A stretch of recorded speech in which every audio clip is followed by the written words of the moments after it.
you for coming and supporting our family. My name is Emily Guzman, and I am a United States citizen.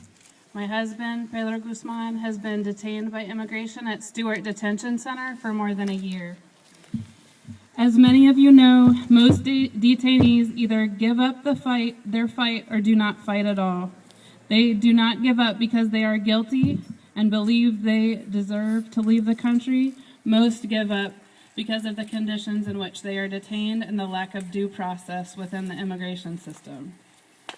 Pedro is my best friend, my husband, and my soulmate.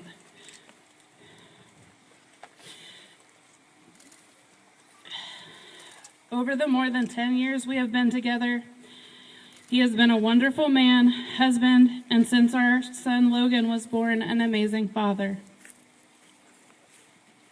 You would think that being detained, he would just pass the time sitting in a cell, depressed and trying to just pass the time. In the time he has been detained by immigration, he has astonished me. At Stewart Detention Center in Lumpkin, the detainees call him El Abogado, the lawyer, and the guards call him the congressman. The reason for these nicknames is that he is a mediator, a translator, a negotiator, a peacemaker, and the calm in the middle of the storm. Pedro has mediated discussions with the guards an enormous amount of times so that the detainees won't lose it and get into trouble. He translates for the detainees daily so that they can communicate their needs. He even tries to cheer up the guards when he notices they are down. But most of all, he speaks up when he sees something is not right. Pedro is an honorable, kind, and strong leader. He does not deserve to be behind bars. In the last year, Pedro has had numerous hearings that were postponed for various reasons. ICE attorneys not having Pedro's file, the judge requesting documents or information that was already contained in their possession, or sometimes with no rational or explained reason.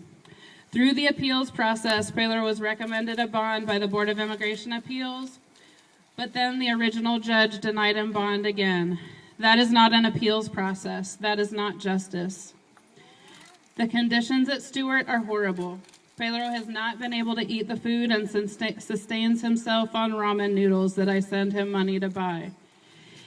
It is extremely difficult and expensive to communicate with family members. The detainees are treated as if they are hardened criminals, and fighting your case is made next to impossible. There is no privacy, and the majority of the toilets are always broken. Some changes were made in June, like new pillows and a game room, but this does not take any of the pain away that my family feels. The pain will not be taken away until Pedro is returned to our family. Our son Logan continues to struggle with why his father has been taken from him for so long. Just last week, he said, "Mommy, when I grow up, I want to make the world safe." How? I asked him. "When I get big, I am going to be Superman." For Logan, this is not your average 4-year-old cartoon world desire. It is an honest belief that the world is not safe because he has experienced a world where his father was taken away in handcuffs in front of him and kept from him with no good reason. Logan believes that because no one else is making the world safe, he has to grow up quickly and save the world himself. The most incomprehensible part of this whole fiasco is why Pedro and many other immigrants in similar situations have to be detained at all. The detainees that are in immigration detention have either served their time for the crime they committed, violated a minor law like lack of driver's license, or have never committed a crime at all. In Pedro's case, he came to the United States with his mother when he was 8 years old.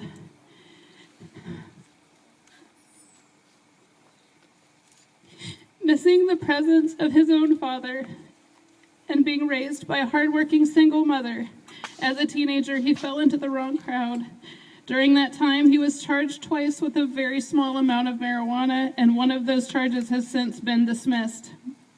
He served no criminal time for either charges and yet has spent more than an entire year in immigration detention. This is unjust and unfair. Corrections Corporation of America is taking advantage of two vulnerable populations in this area: the immigrant population and the low-income rural African American population. They know that they are one of the largest corporations employing in this rural area. They can pay their employees less and employ detained immigrants to cook and clean for this enormous immigration detention center for $1 to $3 per day. That is not fair for the community members who need employment in this area either. And it is not fair to the immigrants brought here by force. My husband currently cleans and buffs the floors for $2 per day. Our nightly phone calls keep each other sane, and they cost sometimes astronomically more than $2. If we use the Evercom system that is encouraged, it is $13 per 20-minute phone call. These corporations are taking advantage of people in desperate situations. All three of our lives have been changed forever, emotionally, spiritually, and relationally. We will never get this year of our lives back. Therapy, protests, support, even Pedro's freedom will not give us this year back. However, when Pedro is released, we can actually try to start healing our wounds. His release from Immigration Detention Center would return a small amount of my faith in the United States. We have shared our story far and wide, and so many people have been shocked and disgusted by the injustice of Pedro's case. It has planted the seed of doubt in the American justice system. All of us feel less secure and less safe here. We have lost confidence.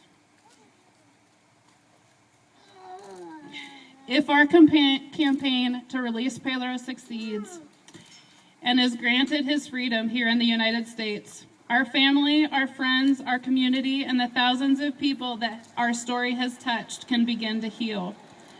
We can begin to regain confidence and trust that when we object to injustice, the American government listens and remedies the injustice and allows us to trust. That allows us to trust that here in the United States we are safe, secure, respected, and loved. Thank you.